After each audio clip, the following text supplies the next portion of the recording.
Hello, hello, hello. Welcome in. It's Birds of Feather Podcast. Your boy Q City. Boy, Ty Bravado.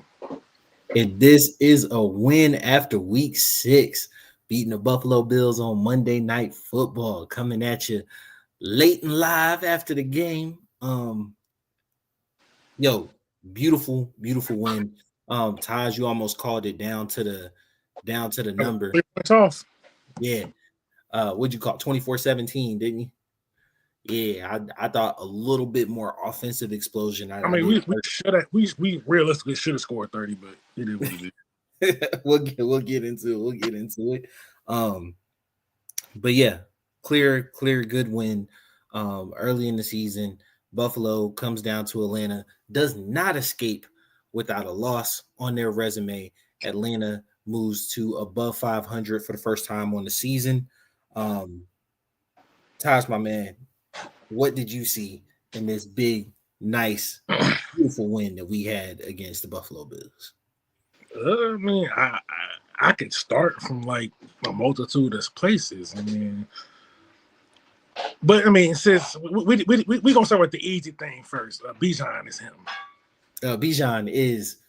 I know we kind of flirted with it and laughed and joked about it. He's not only the best player on our team, flirting with the best player in the division, because I got to give respect to Baker and what he's been doing. Nah, he ain't no flirting with it. He is the best player in the division. I don't know. That's hard for me. That's hard for me because I respect what Baker's doing. See, look. This is why I say this, right? One dude is flirting with top at his position. One dude's flirting with trying to get to the top 5. You the only one to disrespect that man like that. I said he was 8 to 12. That's not calling a man eight at peak is not disrespectful. Nah, but this ain't a Baker conversation. Bijan is absolutely him. 6 games in a row over 100 yards. Second game this season. I was about to say second game this season with 200 scrimmage yards. No, I think it's the first one. This first one, yeah. And it was 239, I think it was. And I sent you the text, and I was like, even if you take away the one big run, right? Because that's going to skew the numbers a bit. It was 24 for 147. Yeah, 147. 137. 137, which is still like 5 yards a carry. Yeah. No, he did his thing. Drake London balls. So here's the thing about him, right? All logic said, what a game. I told you Buffalo defense is trash. It's a lack of offensive talent at wideout is going to do his team in the worst moments. All right, so yeah, that was a big thing for us. Oh, you need a number 1 wide receiver in the clutch. We have one. His name is Drake London. He was the only one catching balls tonight. Like Penix literally targets. It was just him and Bijan. I swear, like it got to a point to where it was nobody else. Penix was just like, "Hey, he's who's open." Penix tried Casey. Yeah. Penix tried Casey one time. Casey and he was like, "Yo, that's it on him. That's it on him." It's not even. It's just like Buffalo made it a point to take away Pitts. They were like, "We're comfortable with Drake doing it. We don't want Pitts beating us," so they double Pitts. Which I'm not gonna lie to you, was very surprised by. I would think that London would be the one that you want to double, but Pitts has the game breaking speed. Yeah, that's what it is. It's like I'd rather give you a single than a home run. Yeah, and he took them singles all night. He took hit after hit after hit all night. What was it?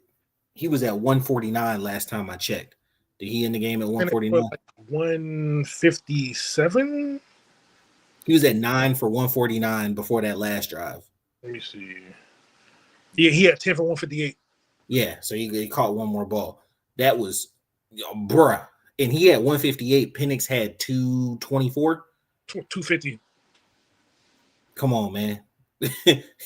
Come on. He was everything tonight. I was referring to Buffalo about their lack of talent at what? Yeah, Buffalo is hurting. Keon Coleman, seatbelt strapped all night, baby. AJ made his presence definitely felt in the game back. They went to pick on Hughes a little bit. I'm not gonna lie, but he held up decently. He was just fine. Because the thing is the first play of the game on defense, that wasn't even Hughes' fault. That was Jesse. I want to say it was Jesse. Because I feel like Jesse's been getting a little greedy and abandoning his assignment trying to chase the ball. He's giving up plays. He has to be more sound in his play. And I feel like because of the player he is, they're not reprimanding him when they need to. They need to be like, hey, play this in football. This is the only way this is going to work. And once again, I think, we talked about it on the podcast where maybe you needed to play that style and generate turnovers because you weren't generating a solid pass rush and you couldn't really rely on scheme fits in the back end and had really talented DBs around you and linebackers that were going to run to the ball. So like you felt it was kind of Supermaning out there, kind of had to put it all on your shoulders, make these pop plays, make those disruptive plays, right? Completely saw today him sitting in the middle of the field and allowing the younger safety behind him to just kind of roam, right? But like using his instincts in the middle of the field, he went and jumped the short route, right? And allowed somebody right behind him. But for the rest of the game, there weren't really. Jesse gave him the touchdown because he was staring at the dude go right behind him. That was his own. Yeah. After that, Atlanta played extremely sound and disciplined. I think it's safe to say we got a real defense. Oh yeah, like they wanted to just slide in on the after game broadcast. Yeah, Atlanta's number one in defense. Yeah, number one defense. Number one defense. That feels amazing to say, bruh. One Udo ace. So taking it from the top, it was not a fumble, right? Mainly because the defense was offsides, right? It wasn't a fumble. I have no idea what you're even talking about right now. No, I said taking it from the top, like beginning of the game. Bijan fumble. Oh yeah. Well, I don't know what you're talking about. Yeah, that never happened. Showing the statistics, then it never happened. Yeah, factual. So, Atlanta goes down. The play calling on that first drive, I don't feel like varied too much from the rest of the evening. It was a high dose of zone run scheme, bringing Bijan out from the side into the back end of the pistol, or having him in motion and basically having screens be an extension of the run game. And then a heavy dose of Drake being the one catching the ball. You saw it on the first drive, and that was the game plan the whole game. Like, ain't nothing changed. You know what I'm saying? It either worked or it didn't. And I was like, you know what? I respect it. Because Z-Rob, you want to nitpick here and there. Sometimes he uses play action haphazardly, where it's like, why are we going 2 play action in a row on 2nd and 6 and then 3rd and 4? This doesn't make sense. That's not right to me because we've been talking about how he don't call it, so you can't say he. It felt weird in the flow of the game, right? But then Penix, because we ran the ball to the tune of 200 yards. Yeah, I was saying Penix is using his legs, moving around. Love to see that. This is kind of a weird statement because of who was out tonight. I would love to see more people involved in the pass game. But when it works, it's hard to criticize it. You know what I'm saying? When it works this well, it is very hard to criticize it. I mean, because the pass game today was Drake with 10 catches, Bijan with 6, and then Pitts with 3, and then Algier with 1, and then Casey had 2 drops. Yeah. That's pretty much all the targets there.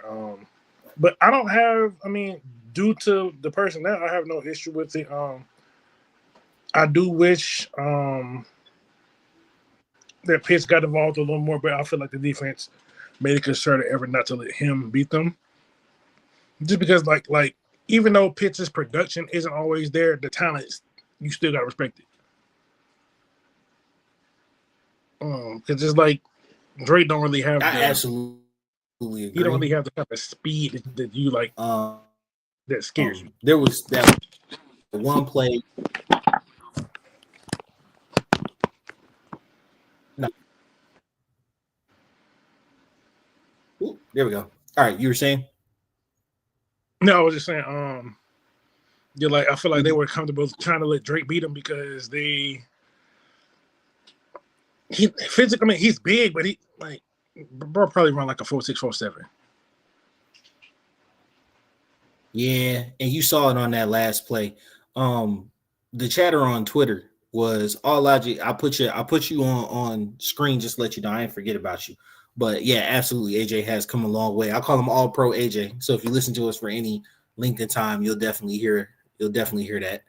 Now on the offensive end, yeah, the chatter on Twitter was like, oh, it was bad clock management. Maybe on the front end a little bit. We let 20 seconds run off.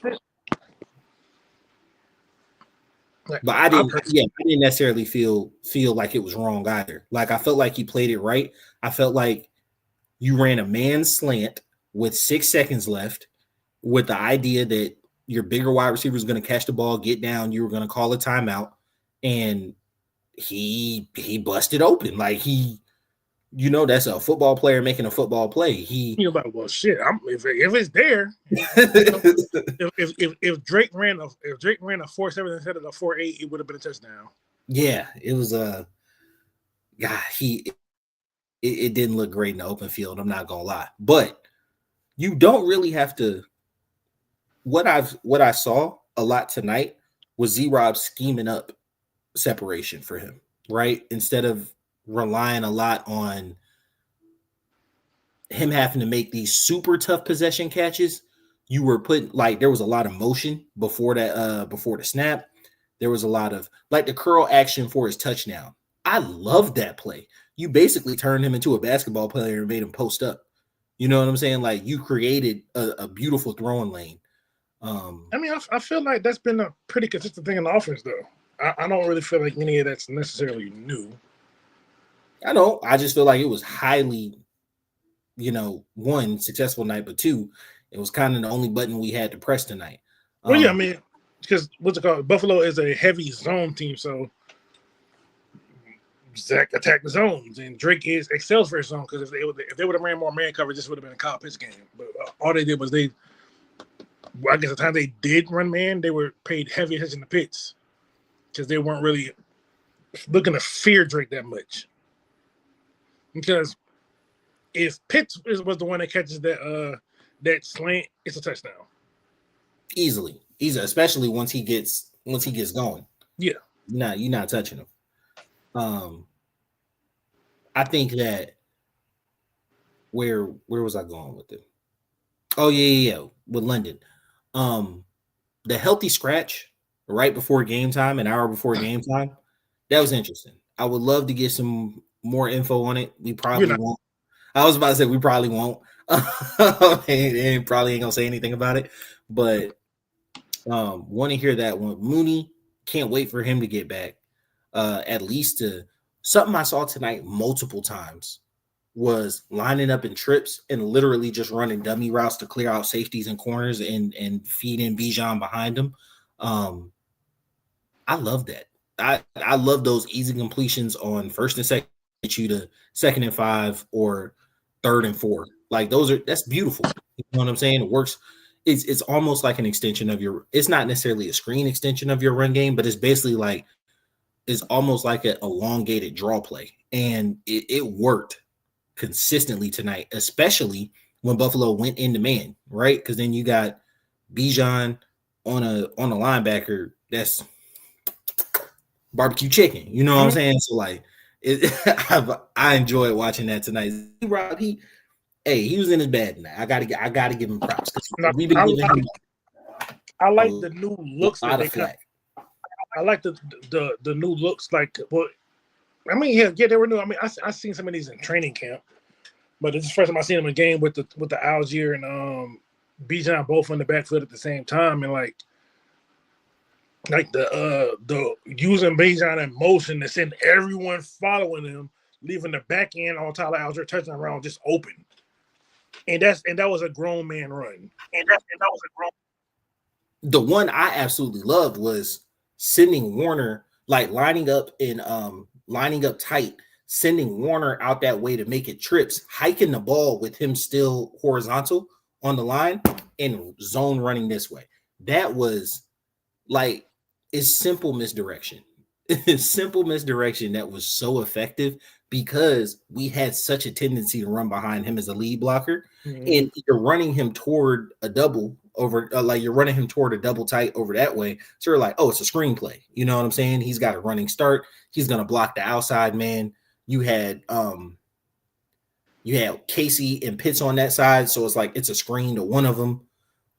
Nah, zone run to the opposite direction. It was nice. Now, Jake Matthews, he went out of the game. Same play that number 8 for Buffalo went out. Like, that was just bodies hitting the floor type of play. Yeah. Roll him on. I think he'll be okay. Yeah, he's got an amazing streak. The Felipe Franks, great job using Felipe. No, I love that play call. And then the call back to it later. Yeah, to get him off sides. That was that was elite. That was elite. Because I was like, Felipe Franks, huh? What? Like, and I'm not mad at it. I think, one of the things that we continuously talked about was the amount of creativity that was lacking in the offense, right? And sometimes you look like a creative genius when things are working, and then other times it's just like, do you have to be overly creative if you can execute simplicity to its highest standard, right? And I think there was a good mix of both tonight. I think we had very simple plays that we executed to a high level, and I think there were some wrinkles in there. And that's the type of offensive game you want called 9 times out of 10, right? You don't want to be out there just trying stuff and, getting massive sacks, missing assignments, missing blocks because you have real complex schemes or anything. But you also don't want to be so stale and predictable that people in Vegas are calling out your plays. I'm not letting that go. Yeah, that was annoying. I think he struck a great balance tonight, even though he was real limited in who he called plays for, right? Because, Pitts, I think, got his number called around 5 times. He caught 3 balls. I know he missed one. So I'm giving benefit of the doubt without looking at the tape that there was probably one more play in there, right? London got his number called. If he had 10 receptions, it had to be 15, 16 times. Like he was the main thing tonight. Bijan had 25 touches. I don't think he had any drops or misses in his direction. I can't think of any off the top of my head. And then Algier cleaned up, right? Took touches off him late in the game. Your running backs touched the ball. Algier had 1 reception and I want to say like 10 or 11 rushes. He had 10 rushes for like 70 or no, 10 rushes for like 10 rushes for 32 yards. Yeah, so you're looking at 36 touches by your running backs. All his yards came off that one run for real. Yeah, but that's 11 touches Bijan ain't got on his body, right? If you read his lips late in the game when he came out after like a little side run, he was shaking his head. He was like, I'm good, just tired. Like, you know what I'm saying? Like, and Algier was able to close again. Like, he took 3 hard run into the pile runs, late in the game after the first down to set us up for the field goal. Bijan didn't have to take those hits. You know what I'm saying? Like, that's the beauty of having that 2-back system, having somebody who's reliable, having somebody who, routinely doesn't fumble. I can only think of one for him, and that was that Bucks game, right? Like forever ago.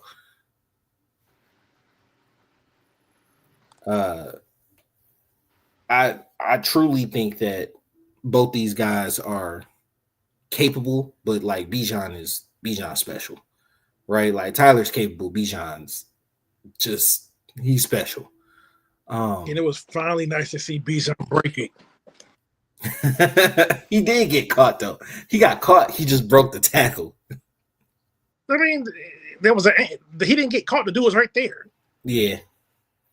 He outran. It didn't like the dude walked him down. The dude was right there. He broke a tackle. Yeah, he what's it called? 7 didn't catch him. Yeah. I was worried. I ain't gonna lie. I was worried a little bit. We got to like Bijan only getting caught unless the dude just chasing him was actually fast. Bijan's fast enough. He is. Like at that one speed, I definitely see what you're talking about. That one speed, it is. Just, and the thing, it might be two speeds, but it's just he gets the top speed so quickly, you probably don't see the gears like everyone else. Yeah. Like you see when a guy gets into the open field and then starts really huffing it.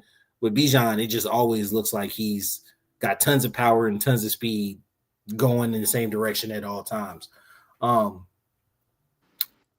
London entered the game 24 catches, and I want to say it was like 245. Mm-hmm. Yeah, ended the day with 34 catches and 350 something or 390 something. Definitely put himself back into contention. Not best wide receiver in the league, I wouldn't say that, but he's definitely top 10. He's definitely top 10. He's up there, right? And early in the season, I don't know what was happening outside of, like miscommunication, like maybe some stunted play calling and whatnot that was keeping him from getting the ball. That's not the case. Something that they said on the broadcast, I love that they brought out. They highlighted 2 times it was a choice or option route, and Drake and Penix saw the exact same thing at the exact same time, right? To have him sit in the zone or take a zone and like curl up in 2-1. And like both times, it called me back to what we were complaining about in the Carolina game, what we were complaining about in the Bucks game. It's just like that miscommunication, right? Not being able for the quarterback and the wide receiver to see the same thing. And once again, I'm not gonna say it was all Ike Hillier's fault, but like you did say, it might have been a canary in a coal mine type situation, right? To let you know, hey, there's some miscommunication piece happening here. And since Yates is taking that group back over, I don't know, man. I don't know. It's been clicking. It's been clicking. So I feel like Yates taking it back over and him coming back down to the field has done a great job in helping Drake take off. I can't say the wide receiver group as a total because Casey is getting hit with the drops. Mooney can't get healthy, and Ray's a healthy scratch. So, yeah. But it's definitely got Drake on the same page. Yeah, Drake. I mean, everything. I mean, as the season comes along, things will get better. But I'm glad him. It looks like the bye week was well spent. I came away feeling that the bye week was well spent because they came out. I mean, Penix had a relatively clean game. He had one play that I was like, all right now. That really could have flipped the game. We can There would have been a pitch. I don't know about that. I can name 10 better than Drake London. Can I name 10 wide receivers better than Drake? See the thing when it comes to receiver, it's a flavor thing. Yeah. Because it's so many of them. To be honest, JSN could be your like number 2 guy this season, or he could be like your number 13 guy, depending on. Ain't no way in hell you got JSN at 13. I'm just saying, like this boy got JSN lead the league in yards. He got 696. Yeah, he's balling this year, but not gonna lie, I didn't see that coming into the year. I mean, he was good. He's been good. Like he was decent, but he was. The thing is, he's the reason why they traded DK because I had this ongoing joke with my buddies. I'm like, you mean DK's not on set? DK not even the best receiver on its own team because Jackson Smith and Jigba outperformed DK last year. The people don't want to talk about that. He had 1,000 yards last year. DK didn't. Mecca is better than Drake London? Nah. He's had a decent start. I wouldn't say he's better. Decent. He's had a decent start. Decent. Yeah, he's got what 4 touchdowns. Decent.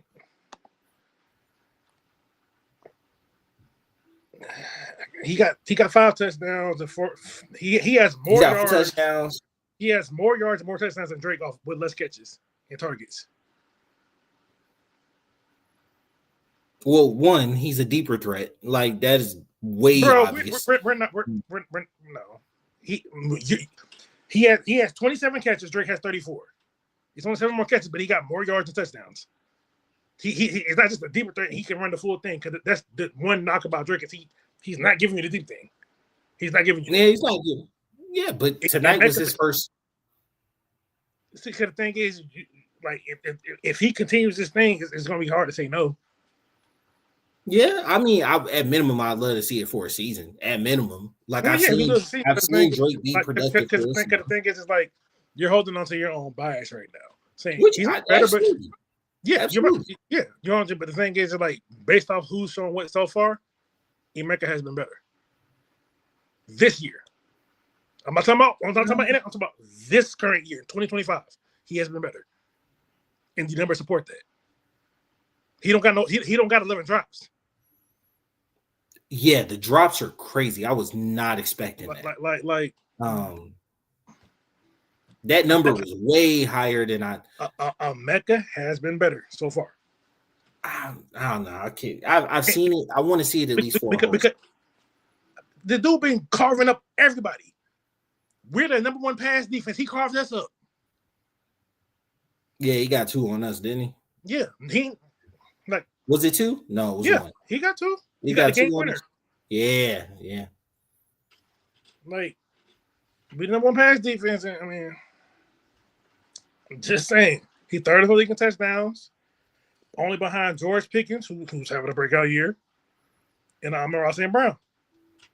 Both of them got 6. He got 5. But see, like, I think Pickens is a great point into delving on how I think and look about, like, how I look and think about wide receivers, right? Is because, like, a lot of it is based upon opportunity, right? Like, CD's hurt, so you're taking off right now.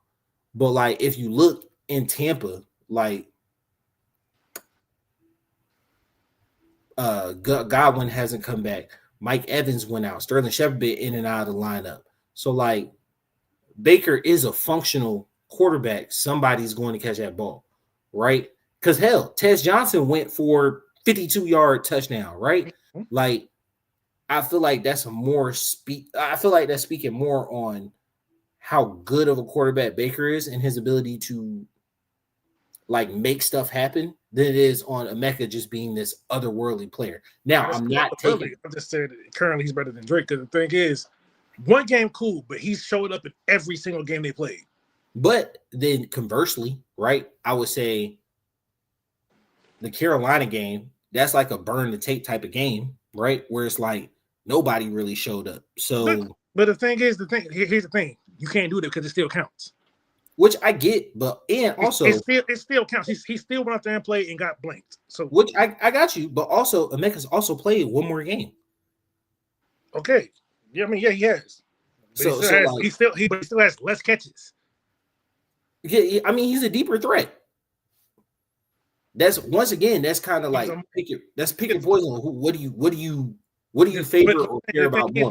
Because for the longest, he's doing everything. No, okay, but listen, for the longest, Tyler Lockett, right, used to rack up catches. Cooper Kupp. Cooper Kupp used to rack up catches. When Cooper Kupp won the Triple Crown, right, he had the absurd catching number, right? But like he's also getting wrecked. He was that year. But if you look at him from like a 3-year span, he was getting a lot of catches like because that. But the thing is like he's a possession type receiver. You could say that, but the thing is Cooper Kupp that's like the only he was actually healthy the full year.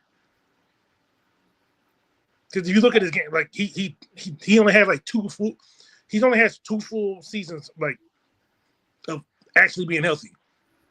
Yeah, once again, I feel like okay, you're a deeper threat. Some of it's rack, some of it is what your offensive scheme calls for. Because like okay, so prime example, I'll go back to the Tez Johnson catch, right? He had no rack on that play, but he had 52 yards. Yeah, it was right in the bucket. Yeah.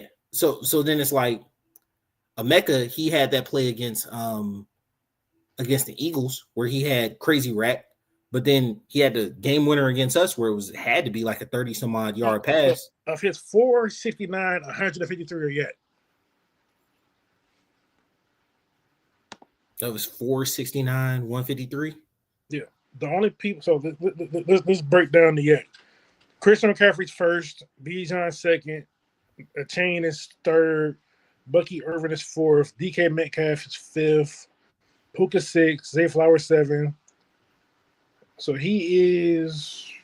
Where is he at? Back around maybe about 20-ish.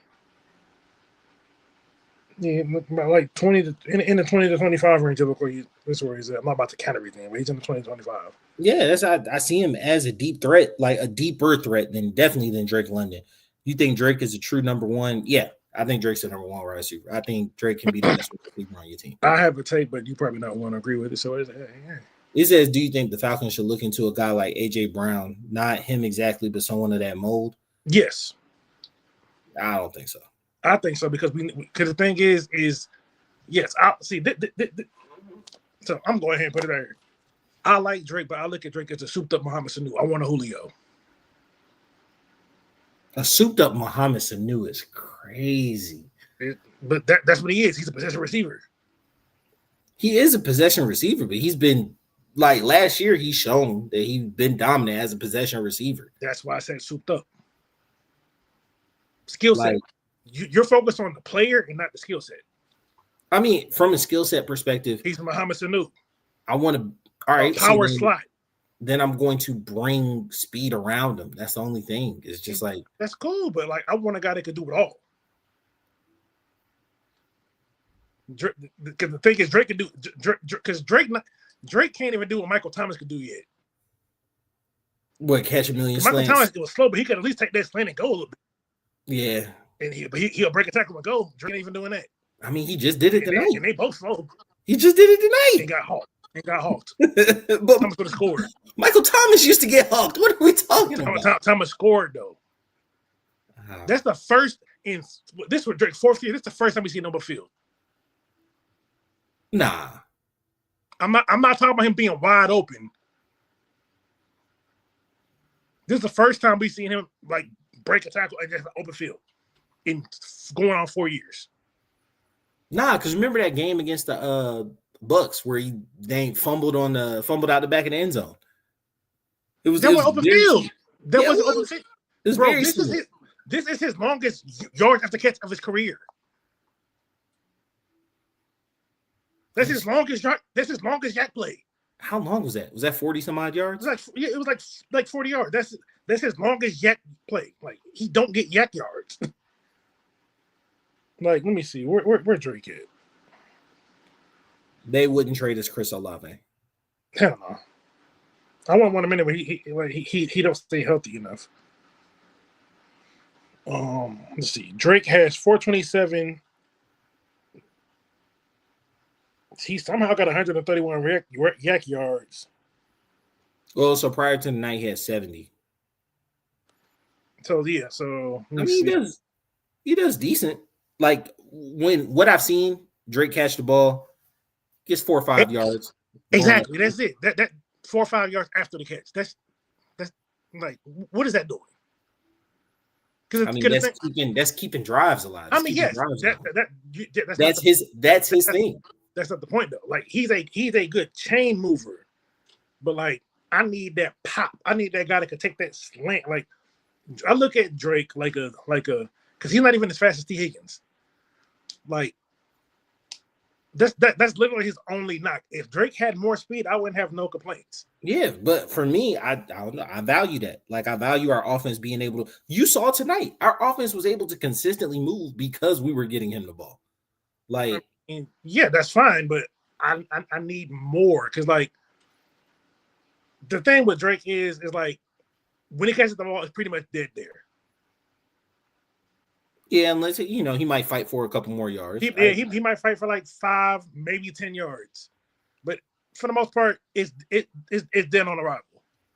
He gonna catch the ball,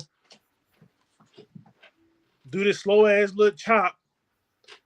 His best move is his little spin move. That spin cold. I ain't gonna lie, but it's like he don't really give me enough after the catch. T. Higgins, the dead cap on T. Higgins right now. They couldn't move him for at least next year. His deal's essentially a 2-year deal. Yeah. But like I wouldn't even want a T. Higgins type receiver. Like Drake's in that mode, he's just not as fast. Like I would like a Jamar Chase type. But that's not a guy that's really not a guy you trade for. That's a guy you draft. That's what I'm saying. I'm not saying go trade for one. I'm saying I want to draft one. And I don't know if you've been paying attention, but like I've been saying in 2027, I want them to trade it for Jeremiah Smith. Oh, well, I mean, come on, yeah. It's Jeremiah Smith. Julio. That's Jeremiah Smith. Like so for me, when I say number one wide receiver, could I see this guy catching between 1,300 and 1,500 yards, 9 to 12 touchdowns on your team, and your team being successful with him making those numbers? To me, that's the number one wide receiver. Yes, that can be Drake. When I think like you talk about like Jeremiah Smith mode, like that's like that's Julio. That's something that's different. It's a personal thing. So like I would take like a J-Mo. James, you know what? I think he would be a perfect compliment. Actually, yeah, I need someone that can do something to like. I need because J-Mo is actually not really good at the small and intermediate stuff right now. He's been amazing. He could take that drag and take it to the crib. He take a drag to the crib, but he's not been great. That's small. He's not been great on slants or deep ends. He is good on slants. That's how if they hit him on the slant, he's taking it and going to the crib. They just don't throw it to him because they got. Amon has been doing everything, and Amon is more of a possession receiver. Yeah, he is, but the thing is, he's better at yak than Drake is. My only issue with Drake is his yak. Amon Ross slow too, but he makes it work for him a little better. I mean, the dude you were talking about as being better than him has 20 more yak yards and has played in like one more game. But he has more touchdowns, less catches. I didn't say he was better. I'm just saying there's an argument because you can't just definitively say no. Okay. Like it's week 6 in the NFL. There are no definitive no's unless you're talking about like the elite of the elite. Like, is he better than Chase? Fuck no. Is he better than Jennings? Fuck no. Is he better than Puka? Hell no. Jansen? You see the screen, right?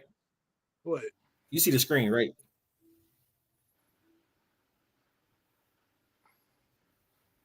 Absolutely. Penix wasn't making it past like 13. 11. Yeah. What's it called? Minnesota would have took him, bro. Nah, I think Minnesota still would have took what's it called, but I think Raiders would have took Penix. Yeah. Penix was he wasn't making it at the first round. Yeah. And also, if you listen to our coaching staff, right, like they were very much sold on him and literally had him rated as the second best quarterback. So yeah, because the thing is when you got players like that, if you believe in a player, you take him because you'll regret it if you don't. And I'm not gonna lie to you, I wasn't a huge Roma Dunze fan. I like him a little more now this season. They're connecting a little bit better. I wasn't a huge fan of him coming out last year. I was definitely a fan. I thought he was a dog. I thought he was an absolute dog. I mean, because like I was on the Malik Neighbors train like before he blew up to this. Because I was like, man, I would love for the fact because when I was on him, he was still looked at as a second round talent. I have no idea how. Like looking back, because he broke out, like because like he was just looking at as the fast guy that he did what he did. When I think about, there's nobody I can think of on the trading market who would be an immediate upgrade. I'm not. Anything I'm looking at, I'm not looking at anything for this year. Yeah, I'm looking at future. And then my thing also is like we've already leveraged draft picks. You know, me and you talked about this earlier, but just like kind of get y'all in on our convo. We already leveraged draft picks for the pass rusher Pierce, who made a huge stop tonight, right? Definitely saw 11 show up in the run game multiple times tonight. Walker, this was his best game. Yes, Walker showed up multiple times in the run game tonight. That being his best attribute was definitely on display. and then some of the picks that you previously made. He showed up in the pass rush heavy too. He was flashing like he walked back their best tackle. Yeah, he flashed. He wasn't really able to get home, but like I mean, none of the edges were. Yeah, it's Josh Allen. We sacked him 4 times. True. Well, it was 4 sacks. It was 4 sacks. Like 2 of them. Well, one of them was literally like an on the line sack. It's a sack. Like a shoelace tackle. How do you want to discard it? It's a sack. Yeah, but we definitely kept him under control. Hit him a lot, kept him under control, rush discipline. But to the point, we've already given up draft capital next year. Blue chip draft capital for next year. Looks like that's not going to be a top 10 pick, as of right now. So like it seems like a good trade. Blue chip then. You don't want to. Well, it's speculative. Because the thing about blue chip, there's only considered about like maybe 5 in the draft. So if it ain't a top 5 pick, it's not blue chip. Yeah, it's speculative. Anything based on speculation, we're not going to get into it. You're right. It's not that pick is going to be the value because it looks like we're going to do good. You really don't want to delve into giving up your 2nd, 3rd, 4th, 5th, and I don't see anybody worth giving that up for. To be honest, we have a 5th, I think. Yeah, we got a 2nd, 3rd, 4th, and 6th, 7th, I think. Maybe less than that. Yeah, I heard Calvin Ridley's name on the block. I don't think he wants to come back to Atlanta, to be honest with you. I didn't hear anything about him being on the block. But what's it called? Chris Olave. They wouldn't trade him here anywhere, so I'm not even gonna waste no time on that. I was about to say, I hadn't heard chatter about him, but to be honest, he struggles staying healthy. I don't want anyone I don't want to bring in anyone that's on the same timeline as Drake.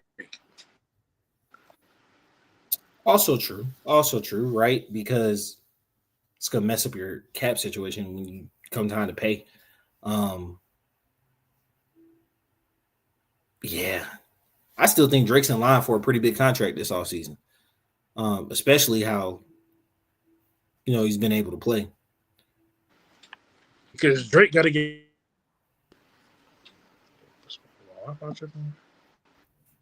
There you go. You're back. You're back. Yeah, but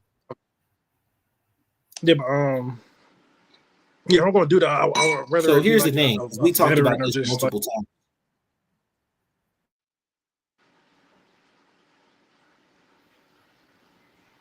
I was going to say we talked about this multiple times. Free agency happens before the draft, right? They didn't know Penix was going to be there, and we're Atlanta fans. We sat through 3 straight 7-9 seasons with booty, butt cheeks, dookie water quarterbacks, right? Like as a fan base, no one was going to allow you to come in the next season without that position somewhat solidified, right? So like you solidified it with the Kirk signing, and then you were gifted the Penix pick. So like it's bad. I think they failed them, but are we going to rehash that right now? No, I'm gonna stand on the fact that I think they failed them. You want to know I don't know if you remember or not, one of our first conversations as podcast partners was about the fact that this man was mid. And he spent the next 2 years proving that wasn't one of our first conversations. He was our starter when we started. No, he wasn't. When we started this podcast, Arthur Smith was still the coach, wasn't he? Yes. So he was a starter. This is year 3, right? No, bro. This is our 3rd year doing this podcast, right? Yeah, our first year was Our first year, Desmond Ridder was the starter. I wasn't doing it when Mariota was a starter. Are you sure?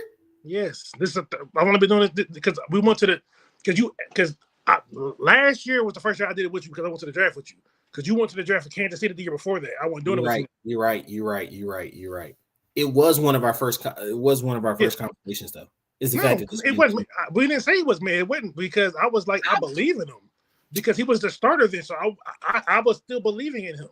Oh no! It got to the point to like when they benched him is when we had that conversation. But one of our first conversations was not that. No. Yeah, nah, I seen that early. I was like, No, he's because decidedly I average. think he was fine. I think they failed him. Average. I didn't say he was good. I said I think they failed him because I think he's a young quarterback. He was only in year 2. They failed him. Because the thing is, it's like as a quarterback, as a young player, once your confidence is shot, the coach don't believe in you. He's like, I'm gonna bench you for Taylor Heineke. Oh, not now. You destroyed his confidence. No, I've been real consistent on the fact that like once you benched him. Yeah, that's what I'm saying. That's what I'm saying. They failed him. That's what I'm saying. Yeah, to go back to him was an automatic fireable offense. Yeah, like that's what I'm saying. But they failed him. I think he could have been a mid-level quarterback, and that's fine because teams remember that.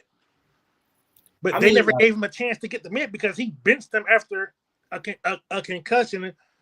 It was like, yeah, I think we're going to evaluate things. And then, like, Arthur Smith was desperate around that time. Yeah, but Arthur Smith should have been. But the thing is, the answer should have never been going to Taylor Heineke. Yeah, Arthur Smith should have been fired the year before that, to be honest with you. Like, Callahan didn't get fired for going 1-5 this season. He got fired for starting Will Levis last year.